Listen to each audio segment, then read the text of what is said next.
A bunch of images have just surfaced on the Western message boards here in the Transformer community, and it's an item that we've been talking about for quite a few months now. The first time we actually knew that this item existed was through a listing for a Transformers Legacy Velocitron Speedia 500 collection, Deluxe Class Shadow Striker. That's what it was listed as back then. Now that the future of the Velocitron Speedia 500 collection with Walmart is kind of ambiguous right now, we don't know where this product is going to be that we're going to talk about today, but let's get into that. What are we talking about here today? Well, like I just said, it's a Deluxe Class Shadow Striker. But now we know more or less the design and style that they're going to go with, because Shadow Striker as a trademark throughout the years have had different kinds of iterations, be it a Generation 1 Bakon one, or a, let's call it, a movie version from a Wheatley mold, and even going into the much more well-known and fleshed out version that we got from Cyberverse. And that's the one that they're going with today, is they're going with the Cyberverse incarnation, which I'm very happy that they did decide to go with that one. Because I've talked about this on the past with the podcast, how Shadow Striker, her Cyberverse character, while she was pretty well featured in the show, she never really got a decent toy. She had a Scout class figure that, all of those Scout classes didn't have full transformations. They were all these like half transformations that didn't have alt modes, that were gimmicky, but the robot modes were decent, but they were Scout classes, so they were tiny and it didn't work out.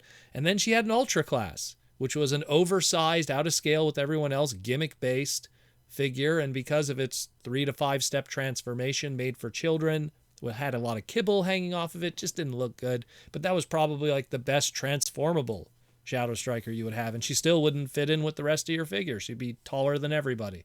So it was a weird place this character was in. We fast forward now to this, and we get our first look at the character, and a lot of stuff is going on here to break down. There's a lot of stuff to mention, but this is based on the Cyberverse version, based on what we see from the head sculpt, because the head sculpt is what tells us what character this is. Otherwise, when you look at the body, you know what this is going to be later on in a lot of different ways.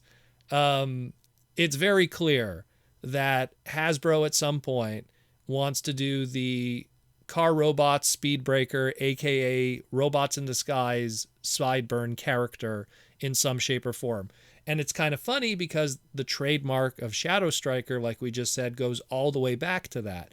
When you go to 2003's Bakon, Shadow Striker was a Sideburn Speedbreaker repaint retool. Actually, the very first Bakon retool with a brand new head sculpt. It was kind of a historical moment for convention exclusives and stuff like that, instead of just being a straight up repaint.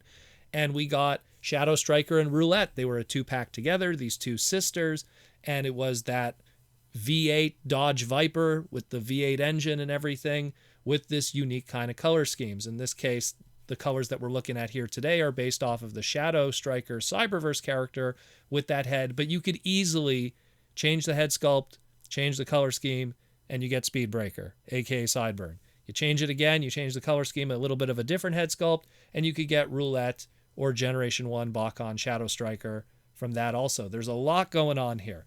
But it's even in the fine details, because when you look at this figure, we'll start with the alt mode. The alt mode is very Hasbro going, how do we make a Dodge Viper without having to make a Dodge Viper? So you have all the visual cues of Speedbreaker, Sideburn, all of that kind of stuff going on there, but without 100% it looking like a V8 2000 era Dodge Viper, and not have to pay the license or royalties for it. So that works out for them, at least with the alt mode. Not much I could really say with that. Gun could be stored on the top. That's cool. When we get to the robot mode, it's even more obvious how this is going to be a Sideburn mold at one point or another. This was obviously conceived as that first, because when you look at the accessories that are included, the shape of the character, it works out really well. Just the general design, the way the feet are, the way the body is, the way that the engine is stored on the chest and everything, the way that the roof of the car is used as a shield, even the weapons, everything going on here. This is supposed to be a Sideburn Speedbreaker mold, and they just decided to use it with Shadow Striker, and who knows, maybe we'll get a Roulette and a G1 Shadow Striker and all the repaints afterwards. So he comes with, or excuse me, she in this case, she comes with what looks like They took the gun weapon that they have here, which the gun weapon itself, when it's on its own, when it doesn't have the bumper piece attached, looks exactly like Speedbreaker's drag knife, which was this knife weapon, short for drag strip. It was the drag knife. It had two kinds of configurations. It could be used as a gun in the original, or it could be used as a knife.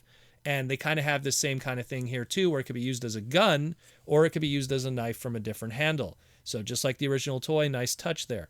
Then you have the back bumper of the figure, and you could attach that to the drag knife, as I'm going to call it here, and you now have a recreation of the exhaust bow gun, which was another weapon that Speedbreaker Sideburn had in the show and in the original toy. So that's a nice touch too. Now, the original toy had a missile launcher gimmick. We don't really have spring-loaded stuff anymore with our like mainline kind of collector transformer stuff. Instead, we have a 5mm peg, which I'm pretty sure is meant to, hey, you want to put an exhaust, you want to put some kind of energy weapon or energy effect or something like that, blast effect. That's probably what it's meant for there, but you get to recreate the exhaust bow gun from the original toy and in the show. And then, of course, off of the arm is the roof shield, which also the original toy had. So nice, all kinds of great visual touches there that really hammer home. And it's a good update of the original, because that original one was a major shell former. You had to click everything into place.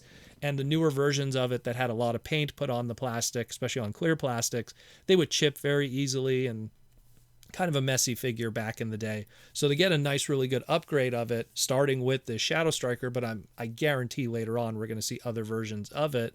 That's going to be cool. And again, from this mold right here, you have Shadow Striker. Then they could do a G1 Shadow Striker, brand new head sculpt. Then they could do a roulette. So that's already 3 right there. Then you go into Sideburn, brand new head sculpt there. Now it's Sideburn. You got the blue version. Then you do Super Sideburn. Now you got that one. Then you could do the Universe 1.0 repaint. Then you got that one. So right away out of that, you got like 4 to 5 to 6. You could probably even do the clear version. There's so many different versions you could do there just from this one mold. That's always the perfect sign of something that Hasbro wants to do, is when you have this one mold and you could get all these different releases out of it. And you don't have to really pigeonhole stuff because they all just kind of organically make sense.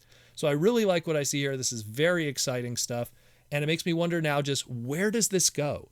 Because originally this was supposed to be a legacy Velocitron Speedia 500 collection item on its original listing, its AEN codes, its product numbers and everything. Where is it now? Are we going to be getting more Speedia 500 stuff? Is this going to be something that's going to find a new place, let's see, in the Transformers Legacy Uni line that we might be getting in the future?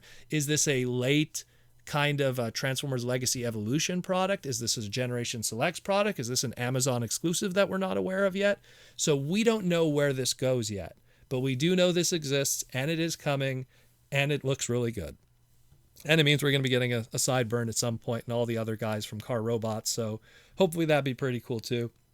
Let me know what you think, guys. I'm very excited about this. This is fantastic news. And hopefully we'll see more in the near future here on the Transformer Slag podcast. So stay tuned.